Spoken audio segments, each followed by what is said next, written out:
तुम्हें बचाने के चक्कर में मैंने जिसका इख्तियार सिर्फ मेरे पास है दुश्मन पाल लिया।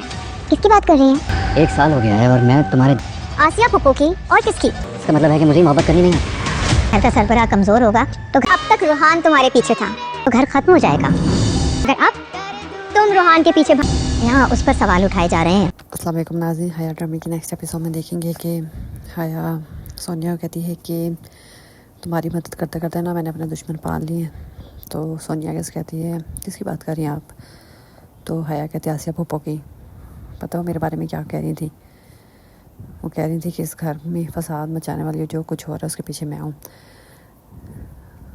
मैंने मुबारक मजदूर को हया के पीछे लगा दिया। तो उधर मुबारक मजदूर सब घर वालों को इकट्ठा करके यानी अपने दोनों बेटे और बहुओं को बैठ के लगी होती है कि इस घर में ना कोई रूल्स और जो इस घर का तौर तरीका है ना वो ख़राब करना चाहता है और इस घर में बदमज़गी करना चाहता है।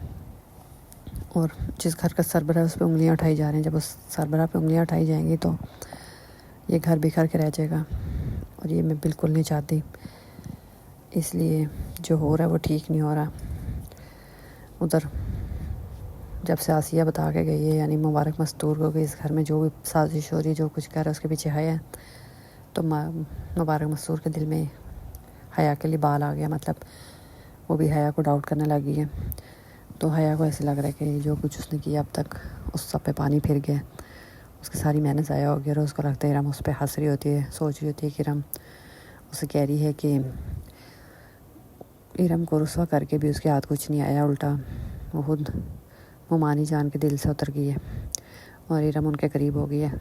तो हया ये सोच सोच के परेशान हो रही है कि बाकी उसके हाथ क्या आया, कुछ भी नहीं। उधर रूहान अलग हया को कहते हैं हमारी शादी को 1 साल हो गया है लेकिन तुम्हारे दिल में मैं जगह नहीं बना सका और लगता बना भी नहीं पाऊँगा। मतलब रूहान का भी हया से दिल भर गया। उधर हया अब सोच रही होती है कि आज तक रूहान तुम्हारे पीछे भागा करता था, तुम्हारे आगे पीछे घूमता था, लेकिन आज से तुम रूहान के आगे पीछे घूमोगी उसकी मोहब्बत हासिल करने के लिए। क्योंकि कुछ बिज़नेस की वजह से भी परेशान था। फिर हया को भी